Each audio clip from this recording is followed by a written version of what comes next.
नमस्कार दोस्तों, मेरा नाम है चंदन और स्वागत है आपका हमारे YouTube चैनल एडू नगरी में। दोस्तों, आज हम लोग देखने वाले हैं इक्वेशन के दूसरे टाइप को, यानी कि द्विघात समीकरण को। अब ये द्विघात समीकरण में किस तरीके के सवाल पूछे जाते हैं, इसमें किस तरीके के फॉर्मूलाज यूज होते हैं, इसको आज हम लोग देख लेते हैं। तो द्विघात समीकरण को समझने से पहले द्विघात समीकरण का एक हम लोग इक्वेशन लिख लेते हैं। ये इक्वेशन कुछ इस तरीके का होता है, ax का स्क्वायर प्लस में bx प्लस में c इक्वल टू 0। अब देखिए, इस द्विघात समीकरण में हमें एक स्क्वायर मिल गया, उसके बाद इसका पावर 1, और देखिए यहां पे क्या होता है ना, c के बाद में इसका 0 होता है। तो जब भी किसी का पावर अगर 0 हो तो वो 1 के बराबर होता है। किसी का भी पावर, x का पावर 0 ये 1 हो गया, 3 का पावर 0 ये भी 1 हो जाता है, 4 का पावर 0 ये भी 1 हो जाता है। तो जब भी इस तरीके का होता है तो हम क्या 1 मान लेते हैं। जब हम इसको 1 कंसीडर करेंगे तो ये क्या हो जाएगा, 1 और c का मल्टीप्लाई c हो जाता है, इसीलिए हम इसे c लिख देते हैं सिर्फ, और इक्वल टू 0। तो देखिए इस तरीके का एक समीकरण बन गया हमारा, पहले 2 फिर 1 और फिर 0। तो हम इसको इस तरीके से सिंपल वे में लिखते हैं। अब इससे हमें पूछ देता है कि x का वैल्यू क्या होगा। तो x के वैल्यू को निकालने के लिए एक फॉर्मूला है, मैं वो लिख देता हूं। x इक्वल टू क्या होता है, माइनस बी का square, minus B plus minus under root B का स्क्वायर माइनस 4ac बटा में 2a। ठीक है, ये फॉर्मूला बस आप लोग नोट डाउन करके अपने कॉपी में रख लीजिएगा। एक्चुअली में इस फॉर्मूला का काम बहुत कम ही आता है। ठीक है, बस ये x का वैल्यू निकालने के लिए ये एक फॉर्मूला है जो कि आपको मालूम होना चाहिए। चलिए अब इसमें आते हैं हम लोग। ये जो x हमारे जो निकलते हैं, इसमें द्विघात समीकरण में हमेशा x का वैल्यू 2 निकलता है। मतलब कि अगर x का वैल्यू 1 निकला तो एक दूसरा x का वैल्यू 2 भी निकल सकता है, 3 भी, 5 भी, कोई भी कुछ भी निकल सकता है। ये कोई पर्टिकुलर नंबर होता नहीं, हमने मान लिया m और एक मान लिया n। तो इस तरीके के x के 2 वैल्यू निकलते हैं। ठीक है, तो ये जब निकलते हैं तो इन्हीं को हम बोल देते हैं, एक मूल को मान लिया हमने अल्फा और एक मूल को मान लिया बीटा। तो हम यहाँ पे लिख देते हैं मूल अल्फा और एक बीटा। उम्मीद है आपको समझ में आ गया होगा यहाँ पे। ठीक है, अल्फा बीटा 2 मूल।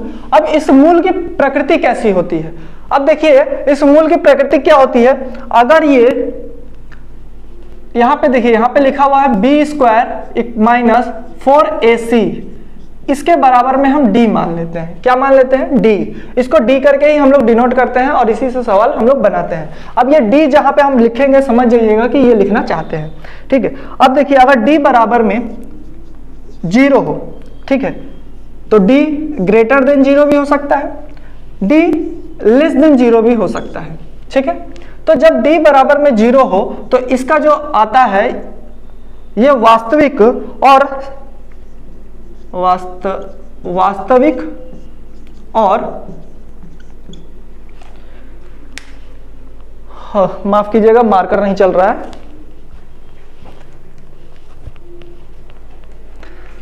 वास्तविक और समान मूल होते हैं। ठीक है, उसके बाद क्या है, अगर ये d जो हो वो ग्रेटर देन 0 हो तो ये कैसा हो जाता है, ये हो जाता है वास्तविक और असमान मूल। यहां पर भी मैं मूल लिख देता हूं, मूल। अगर ये d का वैल्यू जो होता है वो 0 से छोटा होता है तो ये काल्पनिक मूल हो जाते हैं, काल्पनिक मूल। ठीक है, यहां तक तो आपको उम्मीद है आपको समझ में आ गया होगा। अगर इसकी वैल्यू जो आएगी, यानी कि यहां पे जो वैल्यू आएगा, अगर ये वैल्यू 0 आ जाए तो ये क्या होगा, ये जो समीकरण होगा, ये जो मूल्य निकलेगा इसका, है ना, वो कैसा होगा, ये होगा वास्तविक और समान। अगर ये 0 से बड़ा आ जाए तो ये वास्तविक और असमान आएगा, और अगर ये 0 से कम आ जाए, यानी कि -1, -2, -3 इस तरीके से, तो ये काल्पनिक मूल इसके निकलेंगे। उम्मीद है यहां तक समझ में आया होगा।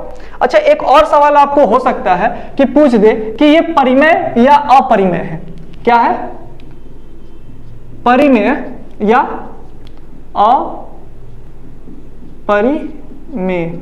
मैं थोड़ा नीचे लिख देता हूं, परिमेय, परिमेय या अपरिमेय। तो देखिए जब ये परफेक्ट स्क्वायर निकलेगा तो ये परिमेय हो जाएगा, और जब ये परफेक्ट स्क्वायर नहीं निकलेगा तो ये अपरिमेय हो जाएगा, यानी कि ये एक्स स्क्वायर और ये not equal to X square. यहाँ पे कुछ भी मान सकते थे, जब ये एक्स स्क्वायर नहीं है, ये अलग से हमने मान लिया, इसको मैं m लिख देता हूँ, m। ठीक, तो उम्मीद है यहाँ तक आपको समझ में आ गया होगा। ठीक, इससे मिलता जुलता एक सवाल मैं आपसे मैं पूछ देता हूं, एक इसका मिलता जुलता सवाल।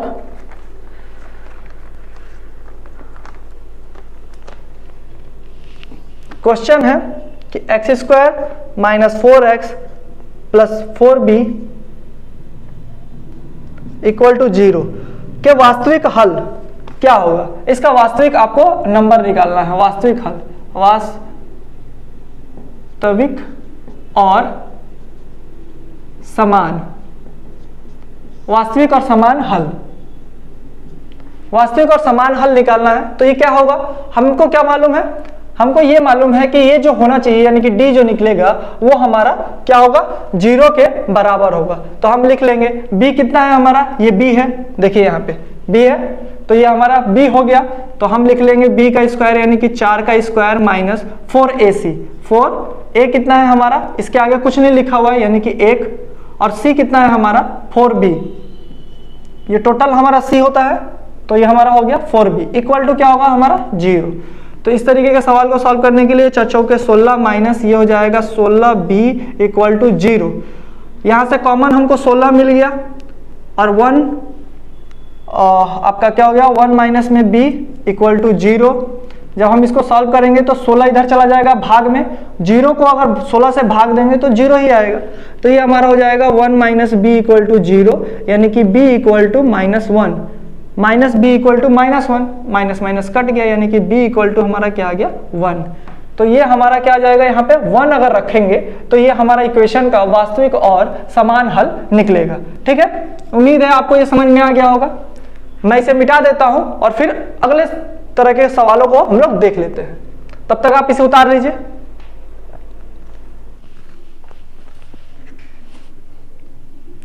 मैं इसे मिटा देता हूं।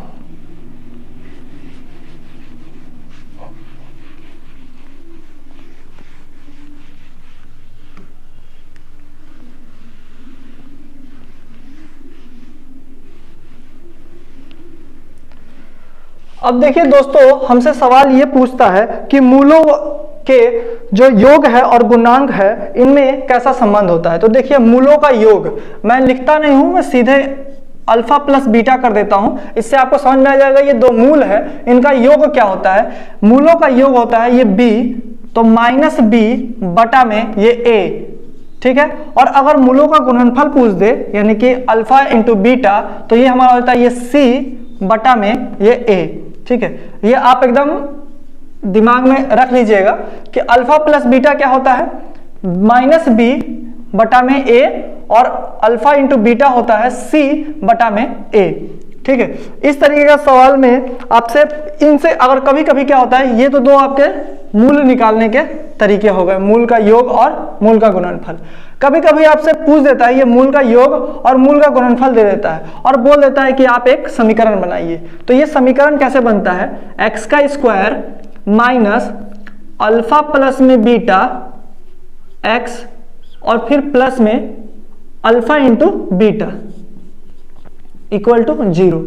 तो देखिए इस तरीके से समीकरण ये बनेगा, ठीक है। ये अपना दिमाग में एकदम बैठा के रखिएगा किस तरीके से बनता है। इससे रिलेटेड हम एक सवाल देख लेते हैं, बहुत अच्छा सा सवाल है, ठीक है। हमें दे दिया गया है कि अल्फा प्लस में बीटा इक्वल टू 8 और अल्फा माइनस में बीटा इक्वल टू 2, और हमसे बोल दिया है कि एक समीकरण बनाइए, ठीक है।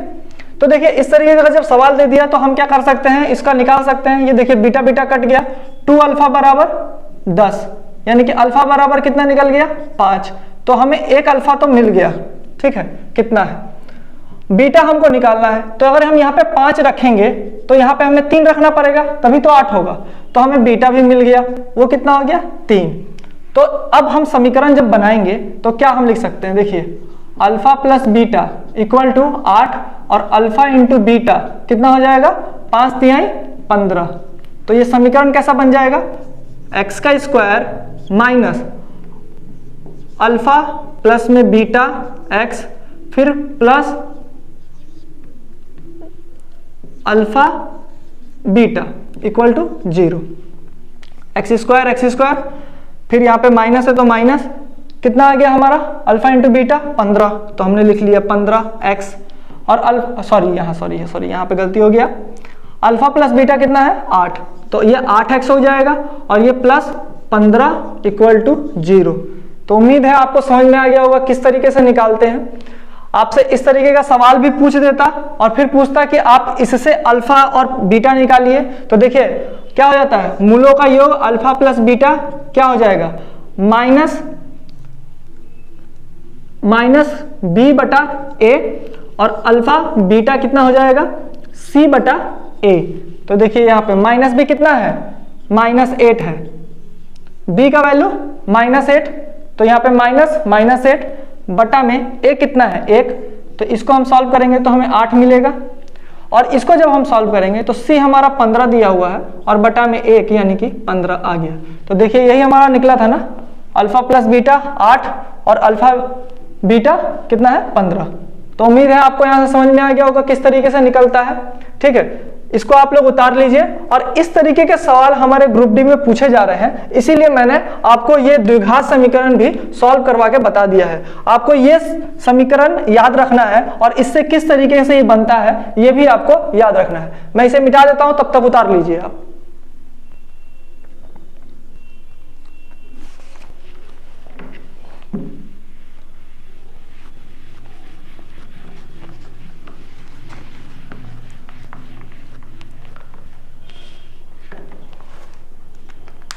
अब देखिए दोस्तों, एक और सवाल हमसे पूछ देता है, ये कुछ इस तरीके का पूछता है कि 2x² प्लस में 5x माइनस 7 इक्वल टू 0। ठीक है, इस तरीके का सवाल पूछ देता है और बोलता है कि इसके मूल निकालिए। मूल यानी कि अल्फा और बीटा निकालना है आपको। तो ये किस तरीके से निकालिएगा, इसको आप सॉल्व करते जाएंगे तो क्या करना होगा, 7 दूनी के 14 यानी कि इसका और इसका मल्टीप्लाई करना होता है। तो 7 दूनी के 14 हुआ, 14 का आप फैक्टर करेंगे तो 2 और 7 निकलेगा। इसमें से आपको देखना होता है +5 कैसे ला सकते हैं, तो आप ला सकते हैं 2x² plus 7x minus 2x minus 7 equal to 0। इस तरीके से आप ला सकते हैं। फिर यहां से आपने x को कॉमन ले लिया, बच गया आपका 2x प्लस में 7, यहाँ पे आप -1 रखेंगे और अंदर रखेंगे 2x प्लस में 7 इक्वल टू 0।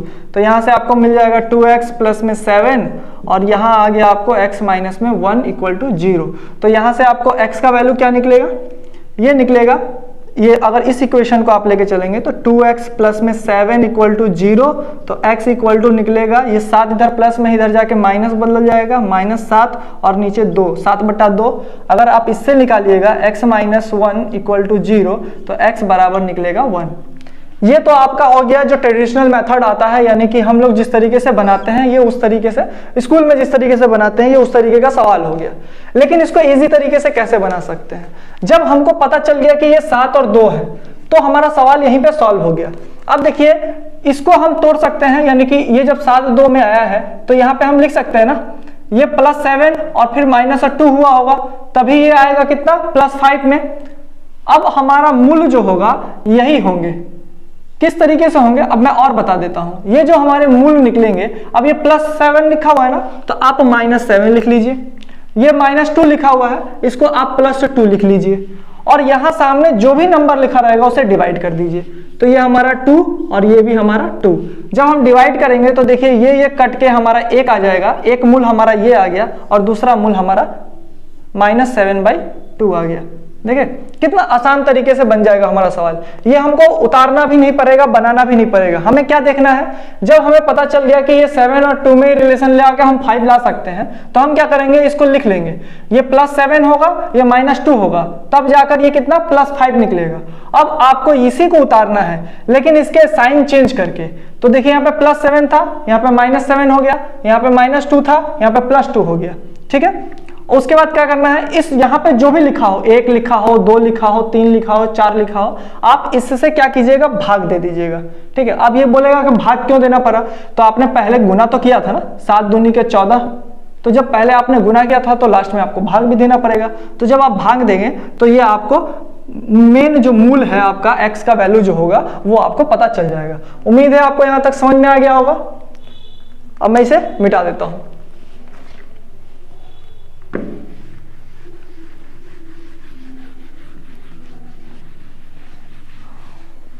चलिए दोस्तों इसे छोड़ देते हैं। तो दोस्तों उम्मीद है आपको द्विघात समीकरण अच्छी तरीके से समझ में आ गया होगा। अगर आपको ये वीडियो अच्छा लगा हो तो प्लीज इस वीडियो को लाइक, शेयर और कमेंट जरूर कीजिएगा। अपने ज्यादा से ज्यादा दोस्तों तक इसे पहुंचाइए, क्योंकि ग्रुप डी में इससे सवाल तो आ ही रहे हैं। तो दोस्तों अगर आपका अभी तक एग्जाम नहीं हुआ है तो इस चैप्टर को बढ़िया से रिवाइज करके जाइएगा। और इससे रिलेटेड मैंने क्वेश्चन पहले भी करवा चुके हैं, आप प्रीवियस वीडियो में भी जाकर और भी बहुत सारे कॉन्सेप्ट हैं जो कि मैंने क्लियर करवा रखा है, उसे भी आप लोग देख लीजिए। तो फिर मिलते हैं अपने अगले वीडियो में नए मैथ के साथ। तब तक के लिए थैंक यू। और अगर आपने इस चैनल को सब्सक्राइब नहीं किया तो सब्सक्राइब कर लीजिए और ज्यादा से ज्यादा लोगों तक शेयर जरूर कीजिएगा। Thank you.